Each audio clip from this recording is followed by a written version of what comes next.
Okay, no time for introductions. This episode is an absolute mess, and you're about to see why right here. I am summoning the fish because here I'm going to fill out my entire sea chart.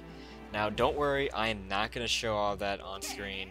What I'm basically going to show here is all the important stops I make along the way, because I figured while I was doing this, I might as well make some stops, get some important things like upgrades and other stuff along the way. Plus, there are a few little accidental things that were kind of important that happened along the way as well. So I am definitely glad that I recorded this, and it was 2.5 hours that I somehow turned into 12.5 minutes. And yeah, there's gonna be a lot of speeding up here, and I really do apologize if it's a bit messy, but just bear with me, and we'll try to get through this.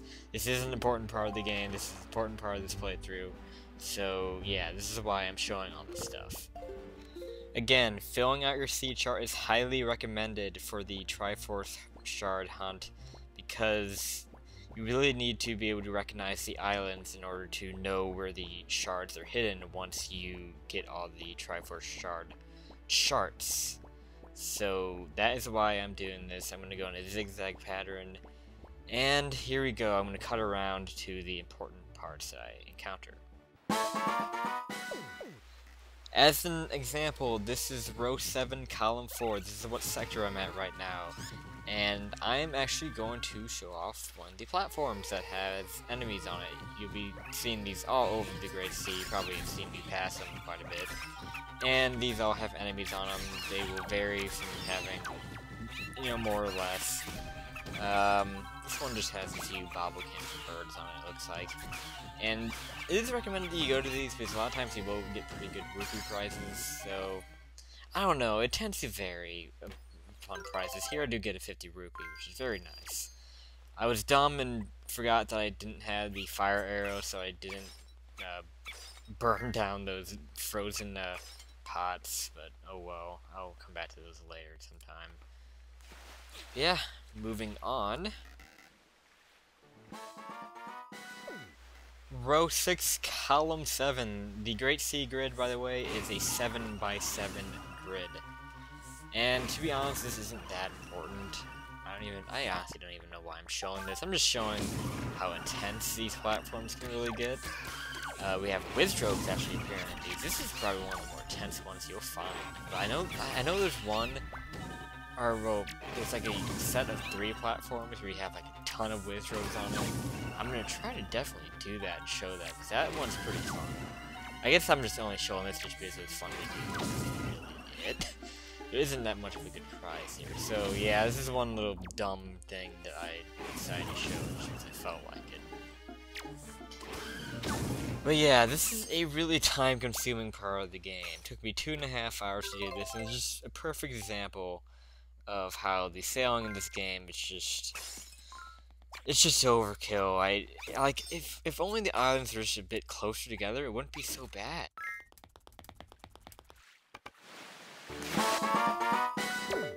Alright, this is important. Row 6, column 4. This is Southern Ferry Island. We've already been here. We've gotten the Great Ferry upgrade here. There is a bouncing mailbox. We have a letter. There's actually 2 letters here. And the first one is the one that's actually really important. We are going to get the incredible chart. I don't know why in is capitalized there. But yeah, the incredible chart from Tingle. This is definitely necessary for finding where all the... I guess you don't have to get this, but this will tell you where all the treasure charts are. So yeah, I guess this is technically optional, but it is highly recommended that you get this. And then the second letter here is just a letter from Arrow telling story. Sorry that I skipped through this, but I was just kind of, I was in a rush to get things done. I was in get things done mode. You only get 20 rupees from that, so sorry for skipping on that. But anyway, I guess we will move on.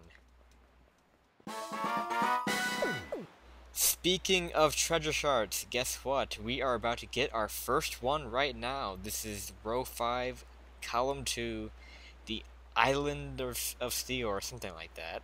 And this is surrounded by these bomb enemies here that are very annoying and dangerous. You wanna the way to kill these is to pull out your bomb cannon and shoot them like 2 or 3 times. You don't have to kill all these, but there is one blocking the door to get into this little steel island here. You want to get inside the steel island to get to our first treasure shard.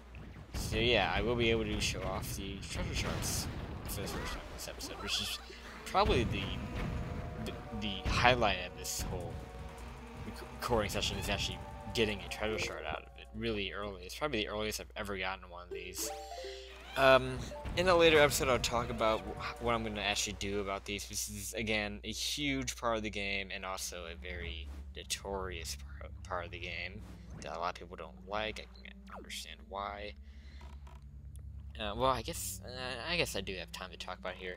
In here, I'm just going to play the song of, or the Wind's Requiem here to make a treasure chest appear that has the chart in it.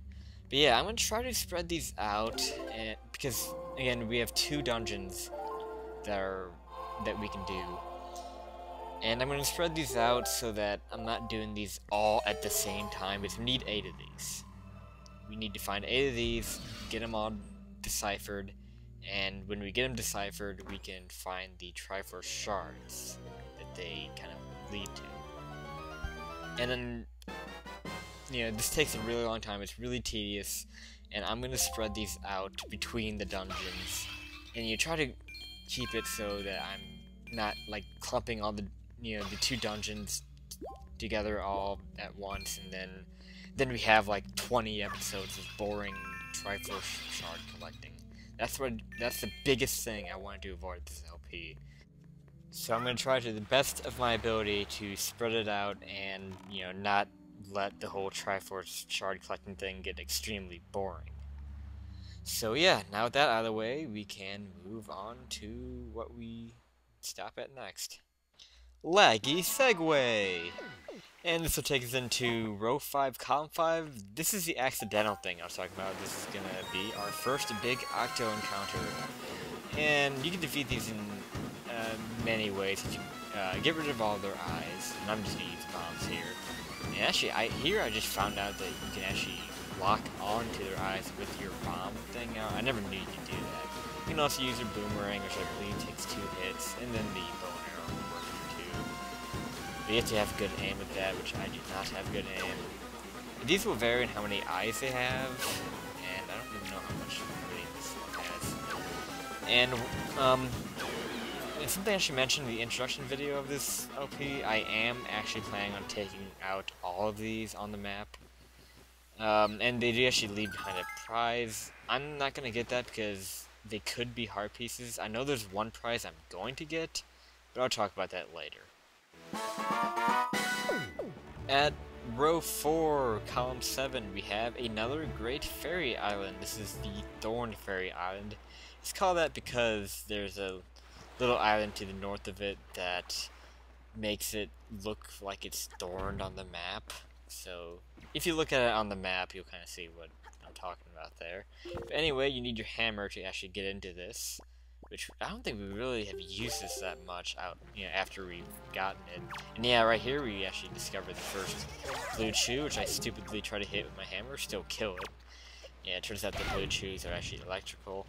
Blue chews are really rare in this game. You'll probably only find like 1 on certain islands, and that's it. I'll talk about those later. This is not the video to be talking about those in. And here, the upgrade is a arrow upgrade. Now we can carry 60.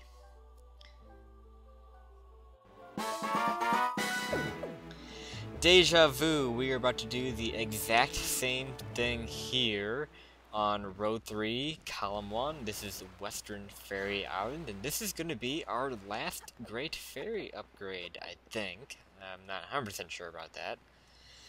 And right here, we're going to need our hammer again, just like the other one that we were just at. Only this time we only have 1 thing to hit, and there's a fire in the way. Yes, and we can enter here.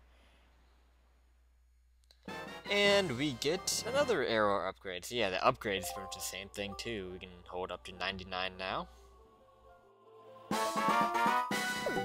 1 square over on row 3, column 2. This is a special beetle shop. There's only 1 of these in the entire overworld, and as you can see, pretty good items for sale there. An empty bottle, piece of heart, and a treasure shard. I don't want any of those, so I'm just gonna leave here and move on. Row 2, column 7, we have another submarine. And this is just for more combat fun, kind of like what I did earlier with that one platform, just kind of screwing around, enjoying myself. I am going to get something for this, so... And yeah, there are tons of submarines in the overworld that you can take part in and get various prizes. I have done one before. I actually got an empty bottle from one really early in the game. Yeah, here you just have shoes and Wizdrills. The Wizdrills is a hard one. And you always want to make sure you focus on the Wizdrills. They will definitely be the biggest problem, like, by far. There also these little infants here too. So yeah, I mean, the hard part about this is that, you know, you're trying to lock onto the Wizdrills so you can shoot arrows at them, but you keep locking onto the things you like to get imps and shoes you don't want to lock onto. So yeah, this can be kind of annoying. But as long as you can kind of just keep focusing the Wizdrills and try to ignore the other guys, then you'll be okay. So we'll go up here and Church disappears. I don't think we get anything useful here, but it is still something. It is a platform chart. This will actually show us where those platforms are that I showed off at the beginning of the video. You know, where they are on the map. But with that out of the way, the map is now filled. Oh my god, that was way too fast. I really cut out a lot more than I should have. I truly apologize about that. But now with that all done, I'm going to warp to Dragon Rouge Island. And I'm actually going to add a little bit more to this episode. And I'll actually get some stuff with the main game done. How about that? So, I will see you guys in just a little bit for a live commentary. Thanks for bearing with me for this. I know it was pretty crazy. But yeah, something that had to be done, and I'm glad that I did it. So, yep. We will move on very shortly. Okay, let's do this. Now we're back to more simpler things as far as making LP videos go. Where you just sit down and press the record button. That's how I like it. This has been probably the hardest video for me to make. Just doing that whole filling out the map thing with 2.5 hours doing that, and then over editing the majority of this video is craziness, but whatever, that's not, I'm just really glad to have that out of the way and over with. Now, before I actually do what I want to do to finish this video off, I want to hit these bombs up here. If you get this nice bomb chain going, you can blow up that rock and get a pretty good rupee. I probably should have been close. Oh, chest drops, that's right. I was about to get scared there because, you know, I thought the rupee would, like, fall down and disappear after a while. So yeah, we get 200 rupees after that. Very, very good, and a good idea to stock up on as many rupees as we can, because we are going to need them badly for the Triforce Shard part of the game. I will get into that a little bit later, maybe next video. We'll start to kind of get into that more next video as well. For now, we are going to actually progress the main game, even though technically the Triforce Shard thing is the main game. It's not like a side quest, but yeah, I mean, I guess the more interesting part of the main game, I should say. Because the Triforce Shard thing is not interesting. So let's go south. Directly south of Dragon Rouge here is where we want to go next. Now, as I mentioned in episode 28, we need a certain item to even gain access to the Earth Temple down south. The Earth Temple is the next dungeon, but we need a couple things to actually access that. One of which being this item that we access from this island that I'm heading towards right now. Wait for it. More long sailing. But yeah, I mean, we're just going from square to square. I do like that system though, that grid system. I don't know, where is this? This is row 3, column 6. Very helpful to kind of think of that. This island took me a long time to find on my first playthrough. But yeah, what you need to do with this is, you don't really have to get rid of your sail, but I will. get your ice arrows out. The way you switch your arrows is actually pretty good in this game. You just hit R to swap. A lot better than the N64 ones where you have to go to your pause menu to switch them. Now you can just hit R to switch them. And there you go, shoot an ice arrow, and we can now enter the mountain. Oh, and there's a time limit though that I forgot about. So yeah, eventually the lava will come back. It's not gone forever, so. But they give you plenty of time. You shouldn't have a problem with running out of time here. I don't think I've ever come close to having it happen. Get out of here. Master Sword kills us in one hit. I think the hero sword, the first sword, took 2 hits for that. It's nice to have the Master Sword now and kill things in less hits. I guess that is something I never really mentioned, that the Master Sword is indeed stronger. I mean, that really goes without saying. But yeah. Okay, so I have to do a little bit of sidling here. So these are kind of considered mini dungeons. You will have to do an opposite version of this for the Wind Temple, the second temple that we need to do in this part of the game. Only it is an ice area that you need to melt with your fire arrows. That is much later in the game. Not something we're going to be doing for a long time. I mean, we could technically do it now. Or soon. But, I don't know, I might. You never know. But for right now, let's just worry about one thing at a time. I mean, the item that you get from there isn't that useful anyways. That's why I'm not too concerned about it. The item you get here is super useful, though. We're going to be using it a lot. But yeah, the one from the ice area isn't that useful. Watch out for these platforms. They do sink after a while. If you're using platforming, we're trying to ignore the keys here. And we have to fight these dudes. I'm going to try to do, yeah, the parry's definitely the better choice here. I don't know if you need one to hold a switch to. Let's see, what the hell do you do here? I guess it can't be a kill room. That just doesn't make sense. I would think you put one. Oh, it is a kill. Okay, never mind. It is a kill room. Apparently, I'm an idiot. Okay, so let's grab this. Yeah, see, I have 3 minutes to spare. I give you way too much time to do this. Then again, it's not, you know, like, I don't really care that much about having a really challenging time limit for these kinds of things. Okay. So with that gotten, you may notice that big rock over here. We've seen these before, and I think I've actually talked about this. These rocks with the big faces on them, you can actually pick up with our new power bracelets.